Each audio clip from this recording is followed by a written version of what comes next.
जय हिंद दोस्तों। आज के इस वीडियो में हम बात करेंगे जो है अंडाशय की आंतरिक संरचना। इसके जो है हमने पहले वाले लेक्चर में बात की थी जो है अंडजनन यानी कि अंडाणु का निर्माण जो है किस प्रकार से होता है। आज के इस वीडियो में हम बात करेंगे अंडाशय की आंतरिक संरचना। तो शुरू करते हैं। सबसे पहले इसका जो है चित्र बनाएंगे अंडाशय की आंतरिक संरचना। तो ये मैंने कुछ इस प्रकार से चित्र बनाया है, ठीक। तो अभी तक जो है हमारे पास ये क्या है, 2 है, ये भी 2 है, ये भी 2 है। ये कुछ इस प्रकार से ये कोशिकाएं हैं। ये 2n यानी कि द्विगुणित कोशिकाएं हैं। इनको क्या हम बोलते हैं, ऊगोनिया। ऊगोनिया यानी कि जनन कोशिकाएं बोलते हैं। क्या बोलेंगे, जनन कोशिकाएं।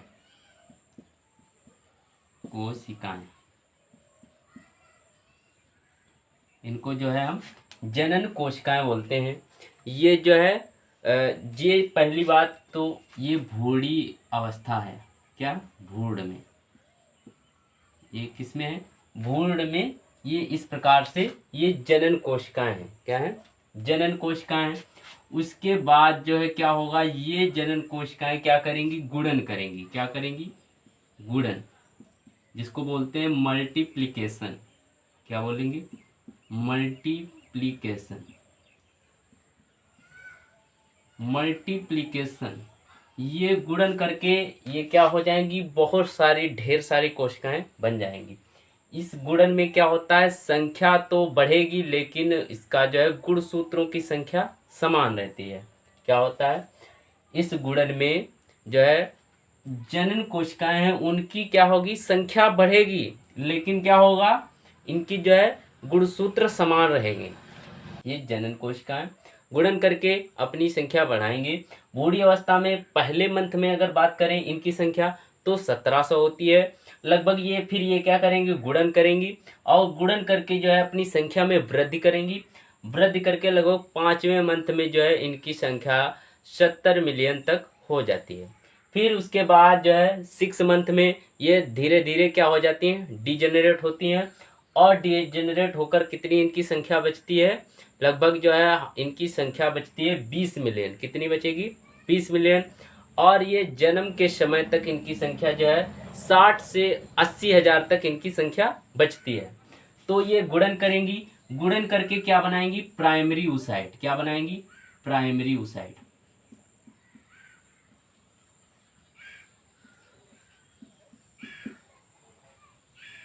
प्राइमरी ऊसाइट, ये गुणन करके क्या बनाती हैं, प्राइमरी ऊसाइट। उसके बाद क्या होगा, जन्म होगा, बच्ची का जन्म होगा। जन्म होगा और जन्म से लेकर प्यूबर्टी। प्यूबर्टी, प्यूबर्टी को बोलते हैं यानी कि लैंगिक परिपक्व। लैंगिक परिपक्वन अवस्था। लैंगिक परिपक्वन यानी कि यौनावस्था भी बोलते हैं इसको, ठीक है। तो जन्म के समय तक ये क्या है, प्राइमरी ऊसाइट है। ये एक प्राइमरी ऊसाइट है हमारे पास। क्या है, ये प्राइमरी ऊसाइट है। ये प्राइमरी ऊसाइट है। इस प्राइमरी ऊसाइट के बाहर की ओर एक जो है आवरण, पुटकीय आवरण जिसको बोलते हैं, क्या होगा, पुटकीय आवरण बनेगा। ये हमारे पास जो है प्राइमरी कोशिका है, ये पुटकीय आवरण, इसको जो है बोलते हैं प्राइमरी फॉलिकल। क्या बोलेंगे, आप इसको क्या बोलेंगे, प्राइमरी फॉलिकल। प्राइमरी फॉलिकल यानी कि प्राथमिक पुटिका। प्राथमिक पुटिका, प्राथमिक पुटिका। अब ये आगे और इसके ऊपर एक और आवरण लगेगा। ये हमारे पास जो है प्राइमरी ऊसाइट है, इसके बाहर एक आवरण लग चुका था जिसको बोला था प्राइमरी ऊसाइट। फिर इसके बाद एक और आवरण लगेगा इसका, इसको बोलते हैं सेकेंडरी पुटिका, यानी कि secondary follicle. Follicle secondary follicle यानी कि द्वितीयक पुटिका। द्वितीयक पुटिका, ये हमारे पास द्वितीयक पुटिका बन गई। ठीक, अब इसके बाहर के जो है ये आवरण को बोलते हैं थीका। क्या बोलते हैं? थीका। थीका। इसके बाद जो है एक और आवरण इसका लगेगा, ये हमारे पास 2n जो है प्राइमरी ऊसाइट है, इसका ये एक आवरण है।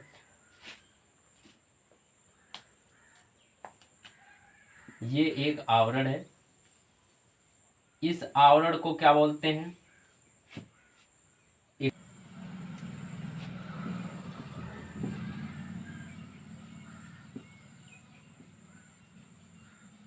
Theca, by theca. और इसकी जो है आंतरिक परत को क्या बोलते हैं? इंटरनल थीका या थीका इंटरना। Internal theca. ये हमारे पास जो है तृतीयक पुटिका, तृतीयक पुटिका है, पुटिका है। और ये तृतीयक पुटिका में ये इस प्रकार से ये खाली स्थान है, इसको क्या बोलते हैं? एंट्रम बोलेंगे। क्या बोलेंगे? एंट्रम। एंट्रम क्या बोलते हैं? एंट्रम बोलते हैं। ठीक, अब क्या होगा, इस जो है हमारे पास ये प्यूबर्टी तक का ये प्रोसेस है। अब ये प्यूबर्टी आएगी, अब इसके बाद क्या होगा, इसमें क्या होगा, टर्सरी जो है हमारे पास जो है तृतीयक पुटिका है, इसमें क्या होगा जो है मियोसिस फर्स्ट होगा। क्या होगा? Meiosis first. मियोसिस फर्स्ट होगा। मियोसिस फर्स्ट होगा। तब मियोसिस फर्स्ट होगा तो क्या होगा, हमारे पास एक बनेगी जो है, इसको क्या बोलेंगे? इसको बोलते हैं फर्स्ट बॉलर बॉडी, प्रथम ध्रुवीय काय, जिसको क्या बोलते हैं? प्रथम ध्रुवीय काय, काय का निर्माण होगा। और जो है ग्राफियन फॉलिकल बनेगी। क्या बनेगी? ग्राफियन फॉलिकल, ये आवरण है। और ये सेकेंडरी ऊसाइट है हमारे पास, सेकेंडरी ऊसाइट। अब सेकेंडरी ऊसाइट यहाँ पर मियोसिस फर्स्ट हुआ तो क्या हुआ, गुणसूत्रों की संख्या 2n थी, n हो जाएगी। क्या हुआ, गुणसूत्रों की संख्या डबल थी, अब क्या हो जाएगी, सिंगल हो जाएगी, यानी कि 2n से n हो गया। अब ये जो है हमारे पास, इसको क्या बोलेंगे, इस संरचना को क्या बोलते हैं? इस संरचना को हम क्या बोलेंगे? की ओर क्या है हमारे पास, सेकेंडरी ऊसाइट। Secondary oocyte. ठीक, ये हमारे पास सेकेंडरी ऊसाइट है। और इसको संरचना को क्या बोलते हैं? ग्राफियन पुटिका। ग्राफियन पुटिका। पुटिका। अब ये ग्राफियन पुटिका क्या होगी, फटेगी। क्या होगा, फटेगी। फटकर क्या बनाएगी, ये बाहर की ओर निकालेगी सेकेंडरी ऊसाइट, ये सेकेंडरी ऊसाइट निकलेगा। और ये बची हुई संरचना क्या बना लेगी, ये संरचना बच जाएगी, ये खाली खोखली संरचना बचेगी, उसको बोलते हैं कार्पस ल्यूटियम। ये कैसी होती है, पीले कलर की होती है, जिसको बोलते हैं कार्पस ल्यूटियम।